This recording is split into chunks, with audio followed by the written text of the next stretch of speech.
జీడిపప్పు, గసగసాలు, కొబ్బరి కూడా నూరి కలిపిన ఒక కర్రీ. యాక్చువల్‌గా కుర్మా అంటాం. హోటల్ స్టైల్‌లో వస్తదది.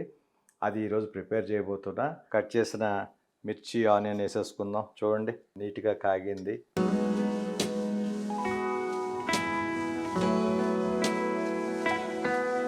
ఓకేనమ్మా. ఇలా బాయిల్ అయింది కాబట్టి ఇప్పుడు ఏం చేద్దామంటే ఇందాకడ తీసుకున్న పేస్ట్ ఉంది కదా, గసగసాలు, కొబ్బరి, జీడిపప్పు, దీంట్లో కలిపేసుకుందాం.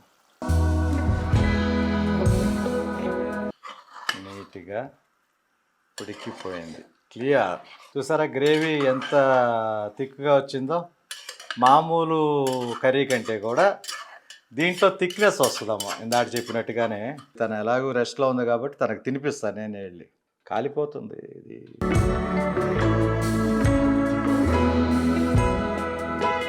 అదిరిందమ్మా.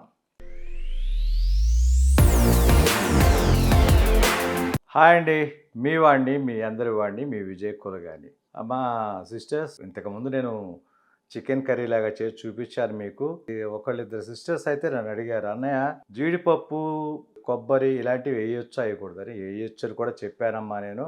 ఇప్పుడు జీడిపప్పు, గసగసాలు, కొబ్బరి కూడా నూరేస్తాం మామూలుగా. ఆ ఫ్లేవర్ కొంతమందికి నచ్చుద్ది, కొంతమందికి నచ్చదు. ఈరోజు ఏంటంటే జీడిపప్పు, గసగసాలు, కొబ్బరి కూడా నూరి కలిపిన ఒక కర్రీ. యాక్చువల్గా కుర్మా అంటాం. హోటల్ స్టైల్లో వస్తుంది అది ఈరోజు ప్రిపేర్ చేయబోతున్నా. వాటికి కావాల్సిన థింగ్స్ ఏంటంటేనమ్మా, చికెన్ తీసుకొచ్చాను చూడండి. ఆల్రెడీ కడిగేసి పెట్టేసుకున్నాను. ఆనియన్, మిర్చి కట్ చేసి పెట్టేసుకున్నాను. జీడిపప్పు, గసగసాలు, కొబ్బరి ముక్కలు, కొత్తిమీర లాస్ట్లో వేస్తాం అలాగూ, గరం మసాలా, అల్లం వెల్లుల్లిపాయ పేస్ట్. మనకి కావాల్సింది అయితే ఇవమ్మా. ఎప్పుడు మనం జీడిపప్పు, గసగసాలు, కొబ్బరి వేసింది ఎక్కడా లేదు. నేను మ్యాక్సిమం వాడనమ్మా.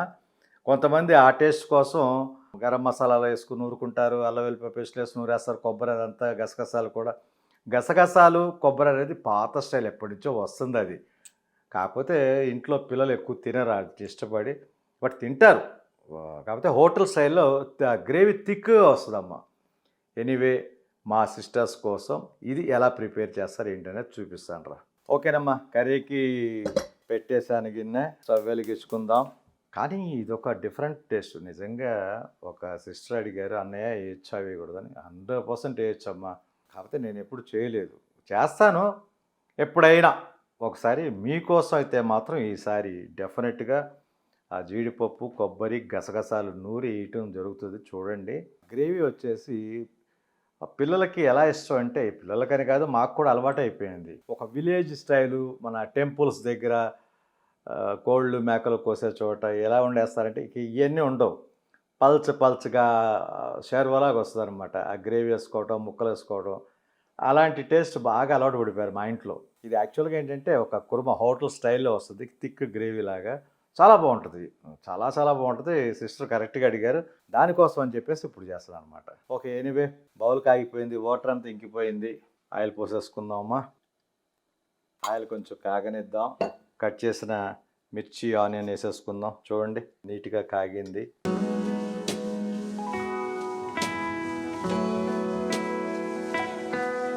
ఎప్పుడు చెప్పినట్టుగానే ఆనియన్, మిర్చి వేయంగానే కొంచెం స్లో ఫ్లేమ్లో పెట్టుకోండి అమ్మ. అది చక్కగా మగ్గాలి, మాడకూడదని చెప్పాను. లో ఫ్లేమ్కి పెట్టేశాను. ఎలా మగ్గుతున్నాయో చూడండి ఒకసారి. ఇవి మూత పెట్టేసుకుందాం.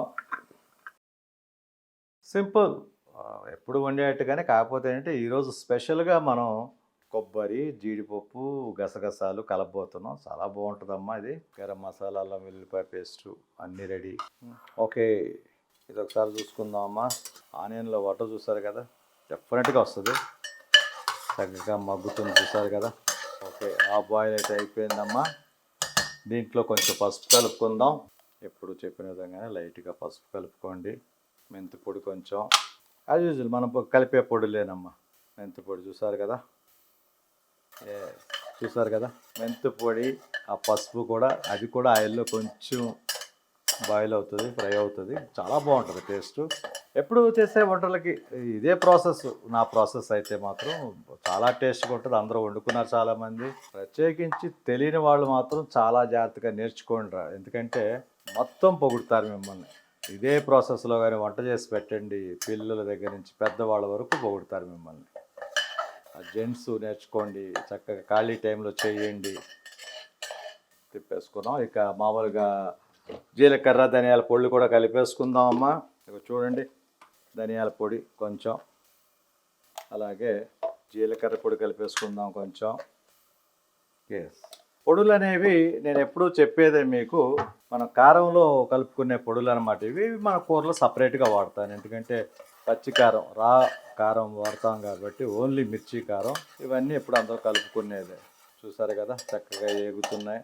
ఉల్లిపాయ మిర్చి కూడా కొంచెం వేగిందన్న తర్వాత ఇక అల్లం వెల్లుల్లిపాయ పేస్ట్ వేసుకుందాంరా. ఓకే, చూసుకోండి, అల్లం వెల్లుల్లిపాయ పేస్టు తగినంతగా జాగ్రత్తగా చూసుకుని వాడండి అమ్మా. ఓకే, అయినా అల్లం వెల్లుల్లిపాయ పేస్ట్ కూడా ఆయిల్లో జాగ్రత్తగా వేగుతుంది. అలాగే గరం మసాలా కలిపేసుకుందాం. చూడమ్మా, ఒక స్పూన్ వేసాను, ఇంకొక హాఫ్ స్పూన్ వేద్దాం. చాలు, ఇది కూడా జాగ్రత్తగా తిప్పేసుకోండి. చూసారు కదా, దీంట్లో మనం కలపాల్సిన పొడులన్నీ కలిపేసాం. మెంతి పొడి, జీలకర్ర పొడి, ధనియాల పొడి, పసుపు కలిపేసాం. దాని తర్వాత అల్లం వెల్లుల్లిపాయ పేస్ట్ కలిపాం.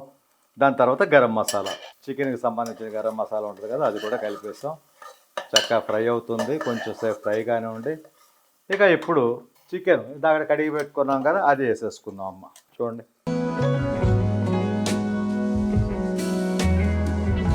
తిప్పేసుకుందాం జాగ్రత్తగా. ఎప్పుడూ మీకు చెబుతుంటాను, చికెన్ కానీ మటన్ కానీ ఏది నాన్ వెజ్ చేసినా డ్రైకి సంబంధించినవి కాకుండా, ఏది పచ్చి చేపలు కాడి నుంచి పచ్చి రొయ్యలు కాడి నుంచి ప్రతి దానికి వాటర్ అనేది మాత్రం వస్తుందమ్మా. కొంచెం వాటర్ ఇంకుద్ది అంటాం మనం, వాటర్ వస్తుంది, దాన్ని ఇంకిపోవాలి ఫుల్గా. ఇప్పుడు ఇలా ఉంది కదా, ఏమి వాటర్ కనిపిస్తుంది. కొంచెం సేపటి చూడండి వాటర్ ఎలా వస్తుందో. ఓకే, మూత పెట్టేసుకుందాం. కాసేపు ఆ లో ఫ్లేమ్లోనే మగ్గనిద్దాం. లో ఫ్లేమ్లోనే ఉంది, మగ్గనిద్దాం అమ్మా. ఎప్పటిదప్పుడే నీట్గా తుడిసేసుకోండి, ఎప్పుడు చెప్పినట్టుగానే. ఈ వాటర్ కాడి నుంచి ఏదైనా నీట్గా తుడిసేసుకున్నాం. ఓకేనమ్మా, ఒకసారి చూద్దాం. మూత పెట్టి చాలాసేపు అయింది, కొంచెం కొంచెం వాటర్ వస్తుంది. నూనెలో కూడా ఈ వేసిన మన ముక్కలు మగ్గాలి బాగా. కొంచెం ఆ నూనెలో అలా వేగుతుంటే నాన్ వెజ్కి కూడా మంచి ఇది వస్తుందమ్మా. చాలాసార్లు చెప్పాను, వేసిన వెంటనే మాత్రం ఎప్పుడు ఉప్పు కారాలు వేయొద్దు, చూసుకోండి టైమింగ్. నేనైతే మాత్రం ఇలాగ ఒక 5 minutes ఉంచుతానమ్మా, ఆయిల్లోనే మగ్గనిస్తా చాలాసేపు. ఆయిల్లో మగ్గితే మాత్రం ఆ టేస్టే వేరమ్మా. చాలామంది అసలు నాకు తెలిసి అలా ఆయిల్లోనే మగ్గనిచ్చేస్తారు, వాటర్ కూడా కలపరు. చాలా చోట్ల చూసాను నేను, భలే మగ్గిపోద్ది అది. కానీ కొంచెం వాటర్ కలపడం అనేది కరెక్టే, అది నిజం చెప్పాలంటే. కొంతమంది అలాగే మగ్గనిచ్చేస్తారు, సిమ్లో పెట్టేసి లో ఫ్లేమ్లో ఆయిల్ కానీ అలాగే దాంట్లో ఉప్పు కారం చల్లేసి చక్కగా ఇగురు కూరలాగా ఒక ఫ్రై, అటు ఇగురు కాకుండా వస్తుంది అనమాట. చాలా బాగుంటుంది, అదొక టేస్ట్. అదొకసారి చేసి చూపిస్తాను మీకు. ఇక దాంట్లో మనం వాటరే కలపక్కర్లా. ఓకే, ఎనీవే, ఈ లోపు మనం ఇందాక తీసుకున్నాం కదమ్మా, ఇదిగో గసగసాలు, అవి ఎలా గ్రైండ్ చేసుకోవాలో చూడండి. ఇదిగో జీడిపప్పు వేసేసాను, అలాగే కొబ్బరి ముక్కలు, అంతే అమ్మా. 3 కలిపేసాం కదా, మూడింటిని కూడా మిక్సీ పడదాము. చూసారు కదా చక్కగా పేస్ట్ లాగా ఎలా వచ్చిందో, అంతేనమ్మా. ఇంకొంచెం పేస్ట్ లాగా నలగొచ్చు, తప్పలేదు. ఎంత పేస్ట్గా ఉంటే అంత మంచిది, ఎందుకంటే గసగసాలు అన్నీ వేసాం కాబట్టి. గసగసాలు చాలా కనిపించడానికి చాలా సాఫ్ట్గా చిన్న కనిపిస్తాయి కానమ్మా, నలగవయ్యి. ఇక కొబ్బరి జీడిపప్పులు అంటారా, అవి వెంటనే మెత్తబడిపోతాయి. ఎస్, నీట్గా తుడుచుకోండి. మళ్ళీ మూత పెట్టుకుందాం. చూసారు కదా వాటర్ వస్తుందని చెప్పాను కదా, చూసారు ఎంత వాటర్ వచ్చిందో. ఇదిగో వాటర్, ఇది ఇలా వాటర్ ఇలాగా వచ్చేస్తుందమ్మా. ఆ వాటర్ అంతా చక్కగా ఇంకిపోవాలి. ఇక మామూలుగా చికెన్ కర్రీకి ఎలా ప్రిపేర్ చేస్తామో గరం మసాలా, అల్లం వెల్లుల్లిపాయ పేస్ట్ చేసి అలా చేసేసారు. ఇప్పుడు దాన్ని ఏ టైంలో కలుపుతారు? ఇప్పుడు మనం తీసుకున్న కొబ్బరి, జీడిపప్పులు, గసగసాలు ఇదంతా కలిసి పేస్ట్ లాగా చేస్తాను కదా, అది ఎప్పుడు కలుపుతారని చూడండి ఒకసారి. టైమింగ్, జస్ట్ టైమింగ్ అంతే. నిజంగా ఒక సిస్టర్ పర్టికులర్గా అడిగారు అనమాట, అన్నయ్య వేస్తారు కదా మీరు ఎందుకు వేయరా అని. ఇద్దరు దాకా అడిగారు. నిజంగా వాళ్ళ కోసమే చేసి చూపిస్తున్నా, అందరికీ ఉపయోగపడుతుంది, ముఖ్యంగా నేను కూడా తింటాను కాబట్టి. కానీ అదొక డిఫరెంట్ టేస్ట్, అది కొంచెం టైం ఎందుకు వేస్ట్ అన్నట్టుగా మేము ఇలా వండేస్తుంటాం అప్పుడప్పుడు. కానీ ఎన్ని చేసుకుంటే మాత్రం యాక్చువల్గా చెప్పాలంటే చికెన్ కుర్మా అంటారు దీన్ని. ఆ గ్రేవీతోటి అలా వస్తుంది. జీడిపప్పులు, ఇంకా చాలామంది ఏం చేస్తారంటే టమాటా కలుపుతారు, 1-2 టమాటాలు చిన్నవి, చక్కగా అది హోటల్ టేస్ట్ వచ్చేస్తుంది. అది మీ అందరికీ తెలిసిందే. టమాటా ఎందుకు కలపను అర్థమై ఉంటుంది ఇప్పటికే, తను తినదు. మీ వదిన టమాటా అసలు లైక్ చేయదు తెలుసు, ఫస్ట్ నుంచి తెలుసు మీకు. అందువల్ల టమాటా అవాయిడ్ చేస్తా ప్రతి దానికి. ఎప్పుడైనా నాకు ఇష్టమైతే ఒక్కసారి వండుతాను అంతే టమాటా. లేకపోతే దీంట్లో ఒక టమాటా వేస్తూ ఉండేను కూడా. ఆ గుజ్జుతో పాటు టమాటా ఒకటి వేస్తే మాత్రం భలే అదిరిపోద్ది. ఓకే, పెట్టేద్దాం. ఎప్పటికప్పుడు నీట్గా క్లీన్ చేసేసుకోండిరా. అసలు సింపుల్ థింగ్, నేను చెప్తాను కాదు కానీ భలే నీట్గా కనిపిస్తుంది మనకు చూడటానికి. మగ్గనిద్దాం, సిమ్లో పెట్టాం కదా. అలాగే పేస్ట్ తీసేసుకుందాం. చూడండి మెత్తగా చక్కగా వచ్చేసింది. ఇది ఎప్పుడు కలుపుతారు ఏంటి అనేది చూపిస్తాను మీకు. రేరమ్మ ఎప్పుడూ కానీ నాకు తెలిసి మన వీడియోస్లో ఈ గసగసాలు అంతా నూరేసింది అయితే లేదు, కానీ ప్రతి నాన్ వెజ్కి విలేజ్లో అయితే కలుపుతారమ్మ గసగసాలు. తర్వాత చాలామంది మానేశారు. ఎప్పటికప్పుడు అల్లం వెల్లిపాయ పేస్టు, గరం మసాలా అన్నీ కలుపుకొని చేస్తుంటారు కాబట్టి అప్పుడు హ్యాపీగా కొంచెం గసగసాలు, కొంచెం కొబ్బరి వేసి చేసుకునేవాళ్ళు అందరూ. ఇప్పుడు ఎవరికారు పేస్ట్ అని చేసేసుకుని ఫ్రిడ్జ్లో పెట్టుకుంటున్నారు కాబట్టి అంత ఇంపార్టెంట్గా తీసుకోవట్లే గసగసాలు కానీ కొబ్బరి కానీ. వాళ్ళు కలుపుకున్నా బాగుంటుందమ్మా, ఎవరు అలవాటు వాళ్ళది. కొంతమంది ఆ కొబ్బరి వేస్తేనే బాగుంటుంది. నాకు ఎందుకు కొబ్బరి అవాయిడ్ చేస్తానంటేనమ్మా, ఇంట్లో ఎవరికైనా దగ్గు లాంటిది ఉన్నా కూడా డాక్టర్ గారు చెప్తారు కొబ్బరి అవాయిడ్ చేయమని. కొబ్బరి ఒకటి, కూలింగ్ వాటర్ ఒకటి, రకరకాలు ఉంటాయి, ఆయన స్టాప్ చేయమని చెప్తారు కాబట్టి ఎందుకు వచ్చింది అన్నట్టు కొబ్బరి అవాయిడ్ చేశాను నేను. అంతే తప్పితే వేసుకుంటే మాత్రం చాలా చాలా బాగుంటుంది. Paste ready. ఓకేనండి, కొత్తిమీర కూడా కట్ చేసుకుందాం, టైంలో పని అయిపోతుంది కదా. చక్కగా చూసుకోండి, సన్నగా తరుక్కోండి. చాలామంది చేత్తో కూడా తుంచేస్తారు కానమ్మా, ఊరికనే చాకుతో చిన్న చిన్న పీసెస్ అవుతాయి కాబట్టి చాకుతో తరుగుతున్నా. చాలామంది చేత్తో తుంచేసి వేసేస్తారు లాస్ట్లో కొత్తిమీర. ఎందుకు దానికోసం చాకులు అన్నట్టుగా. కొత్తిమీర కూడా రెడీ లాస్ట్లో చల్లటానికి. ఓకే, ఇప్పుడు ఆ కూర ఎంతవరకు వచ్చిందో ఒకసారి చూసుకుందాం. చూసారు కదా వాటర్.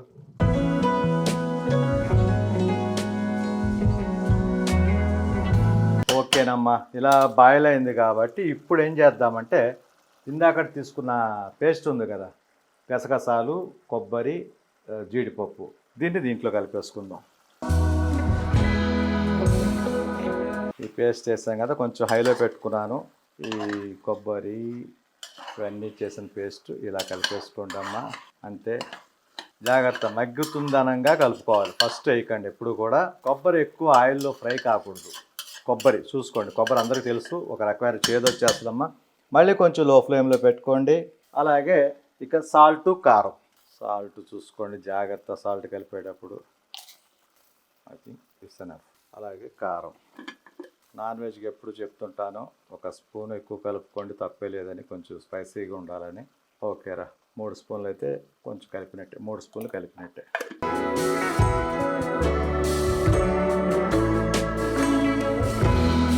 చెప్పానా, గ్రేవీ చూసారు ఎంత థిక్గా కనిపిస్తుందో. అదే చెప్పేది, ఒక కుర్మా టైప్లో వచ్చేస్తుంది. చూస్తుంటేనే ఎవరికైనా అలా నోరు ఊరిపోతూ ఉంటుంది.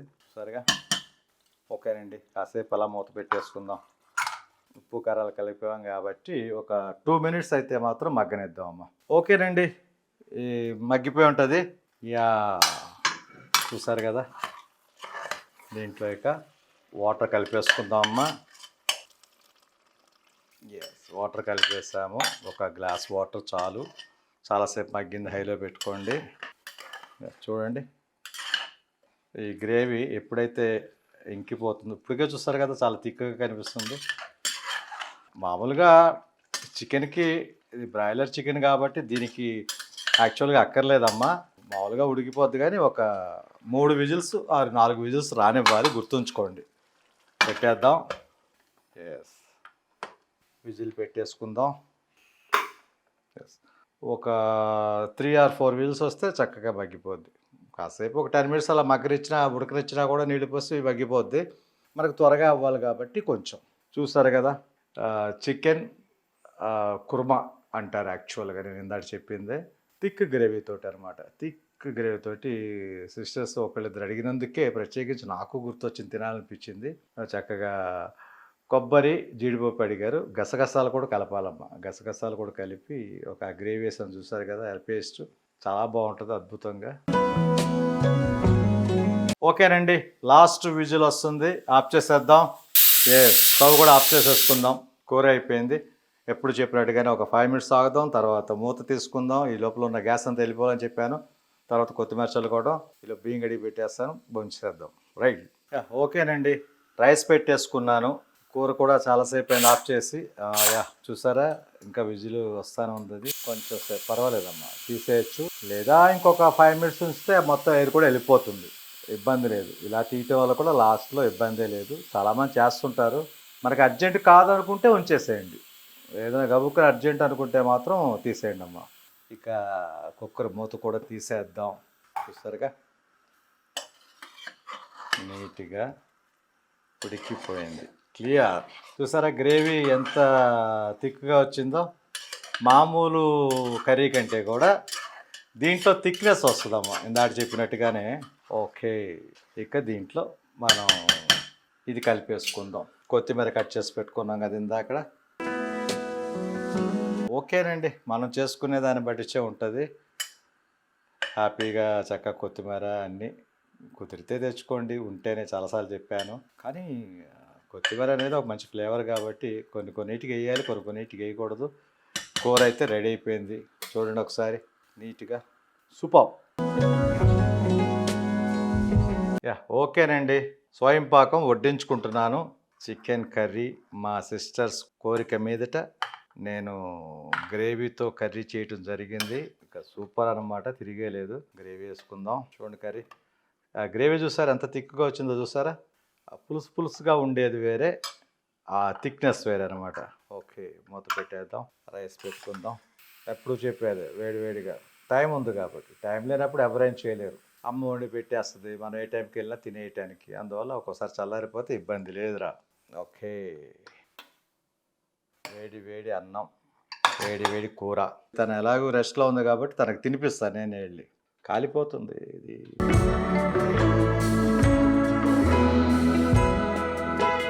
అదిరిందమ్మా. చికెన్ కూడా చక్కగా ఉడికింది. చూసారు కదా ఎలా తునిగిపోతుందో. డిఫరెంట్గా మీ ఇష్టం రా తల్లి. మీకు ఏది అనిపిస్తే అది అడగండి, డెఫినెట్గా చేసి పెడతాను. మ్యాక్సిమం నాన్ వెజ్ కర్రీస్ వీటిలోనే డిఫరెంట్ స్టైల్స్ ఉన్నాయి, చేసి పెడతాను. ఏది కావాలంటే అది. ఇంట్లో కూర్చున్నప్పుడు వేరే పని ఉండదు నాకు కూడా. ఇంట్లో వంట చేసుకున్నామా, తిన్నామా, ఇప్పుడు తింటూనే వెళ్ళటం. మీ వదిన తినిపించేస్తాను, అయిపోద్ది. పిల్లలు ఈవినింగ్ వస్తారు. చికెన్ అద్భుతంగా ఉడికింది. ఎనీవే అమ్మా, థ్యాంక్ యూ వెరీ మచ్. ఏది కావాలన్నా కూడా అడగండి, ప్రతి మెనూ చేసి పెడుతుంటాను, ప్రతి రెసిపీ కూడా. మంచి మంచి కామెంట్స్ రా. నిజంగా ఓన్ సిస్టర్స్ అంతే మీరు, ఓన్ బ్రదర్స్. ఎవరో ఒకళ్ళు పాజిటివ్ నెగిటివ్గా పెట్టడం వల్ల తప్పేం లేదమ్మా. వాళ్ళు ఏదైనా ప్రెస్టేషన్లో ఉండొచ్చు. చాలాసార్లు చెప్పాను మీకు. అది మీరు చెప్పడమే కాదురా, మీరు చెప్తున్నా కూడా నాకు చాలా హ్యాపీ అనిపిస్తుంటుంది. అని పెద్దగా సీరియస్గా తీసుకోకండి. నిజంగా నేను తీసుకోవట్లేదు ఏది కూడా. సీరియస్ ఎందుకమ్మా, మనం కరెక్ట్గా ఉన్నప్పుడు సీరియస్ అనేది మనకు అనవసరం. మనం కరెక్ట్ కదా, happy. Anyway viewers, thank you very much. Thank you. Bye.